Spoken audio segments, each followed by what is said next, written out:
faces all around, different faces I see. Some are happy, some in misery. They express joy and pain.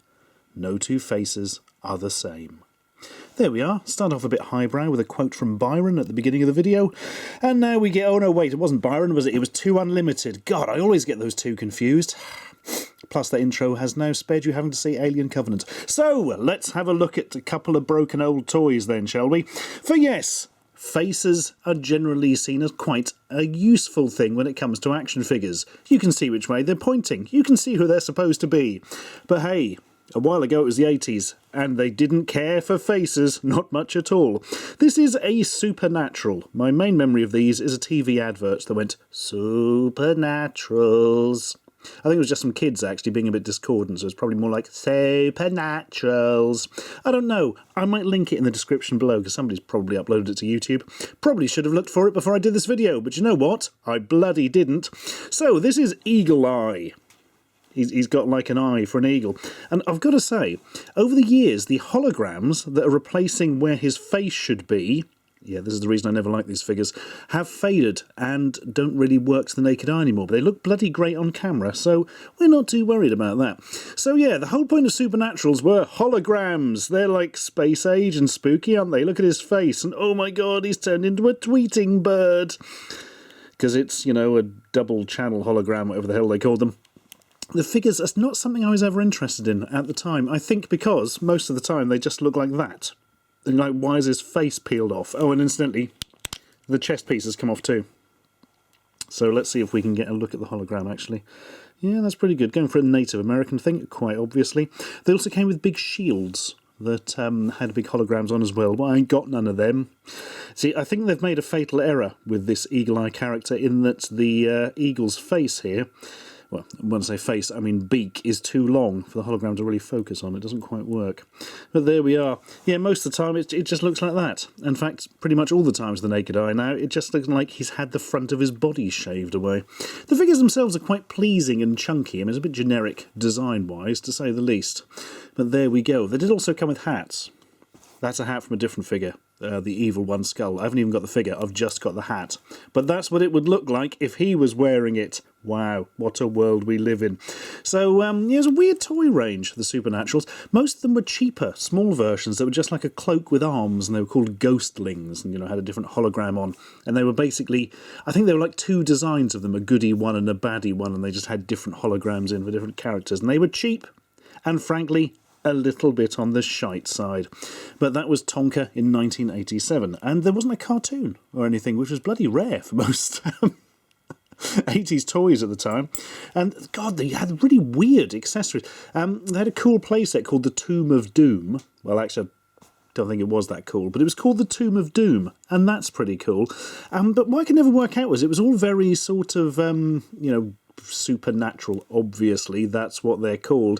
But, you know, they had this whole ghost and mysticism stuff. But the vehicles were like muscle cars. Never made any sense to me whatsoever. Here's a bad guy. He's called Bernhardt. As you can see, he's got a far more medieval thing going on, with a sort of a Darth Vader-ish almost hat. Or possibly more like Lord Buckethead, if you're into your Gremloids. Full-on chainmail. And... well, I haven't really been able to look at it. You can barely see this one at all to the naked eye, so we'll use this here. I think it's like a chap. Hello! And then he catches fire. Oh, it's hot in here, isn't it? And then burns away or something. I can't really tell what this one's supposed to be. It's very odd. It's gone for a more animated idea than an actual 3D thing. It's very, very strange. Yeah, there's definitely a face in there, look. Kind of, maybe? Yes, that's a face. That's a thing going on there. And yes, there. There we are, we've caught him. We've caught Bernhardt. Yes, the idea is he's burning up inside or something. That's not a good thing.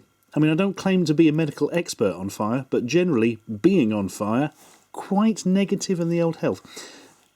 Looks like Hordak's logo to me, that. Coincidence? Maybe not. Now at home, you may be saying, wow, I'd like to see more of these figures. Well, tough tits. They've become super expensive, and I don't care about them enough to get more of them. Unlike the other 80s hologram-based figures, which I will show just briefly. They do have faces, but I know if I don't, people will go, oh, what was that other 80s one with the holograms in? The answer is, it was the Visionaries, Knights of the Magical Light. Here he is, being all knighty. And yeah, they had holograms stuck on the front in this slightly ugly way, actually, and you can take them off.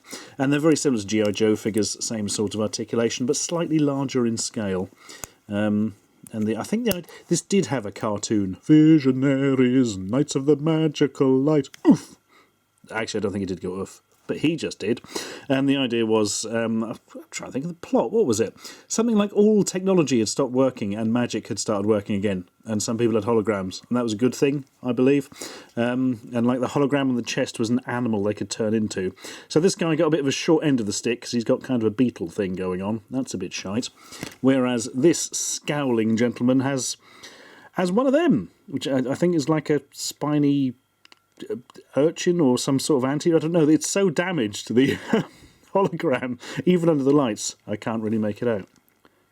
Gerard Butler! Anyway, let's look at another Faceless action figure. This one's from the early 90s, and it's part of these sort of quite cheaply sold off figures, if I recall. The idea was you press the buttons and they say different things, and it has kind of a flat screen where it projects LCD, where it has an LCD panel in front of it, which, is supposed to make it look like it's talking. They're quite large. Articulation's pretty basic. Again, they're quite pleasingly chunky. I'm having to leave the battery compartment off on this one. You'll see why, because I have to hold the batteries in a certain position for it to work. So this is his face. He's got some goggles. Maybe he's going to go welding or something. Press the top button and... Oh, God, that was a bit quicker than I thought. Oh, there's an LED on the top as well. Take positions. The enemy has positions. We need those positions. Take them from them.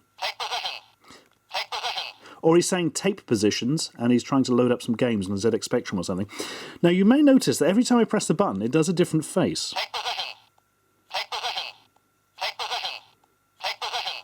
This is because it doesn't actually link in or attempt to lip sync at all. It just does a random face. Also, the eyes sometimes go, which I find weird. Fair enough. So what does the next button say? Oh. I have no idea whatsoever that's supposed to be. Flannel! Yep, that's it. He's shouting flannel. Maybe it's like the Tick, and that's his battle cry, whereas the Tick goes spoon. Instead, he shouts... Maybe he really needs a flannel. Maybe he's going to, I don't know, use it to waterboard somebody or something. Oh, God, that's got a bit dark quickly, doesn't it? I agree, flannel. And the third button is just a sound effect. Oh, hang on. The problem is, apart from the batteries, the problem is, it still makes his face move. So it sounds like he's having to make the sound effects himself. He's just a lunatic who's inventing his own war. Oh, look how here comes the enemy. That's just weird. Whereas that's not weird at all. What is that supposed to be? I can now only hear flannel, now I've said that. I can only hear flannel. That's, again, a phrase I never thought I'd say. Ah, dearie me. Anyway, that is from... there must be there we are. 1992, from Toy Island, which is the lovely place where he will retire when he has finished being a toy, like in Toy Story, and he'll go there and shout flannel at everyone. They'll probably drown him. Oh, dear me. Well, big thanks to the person who sent that in. Been looking for one of those for ages.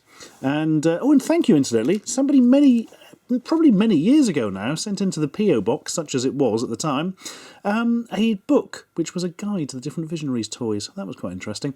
Anyway, I hope to get some more of these in the future. I once actually ordered basically a complete set of Visionaries off eBay, back in the days when, you could get things cheap on eBay, and the bugger never sent them. That's renewed my annoyance at such things. Dearie me. Anyway, the moral of this story is, if you're going to make action figures, give them some faces, because the holograms are weird, and they'll shout flannel if not.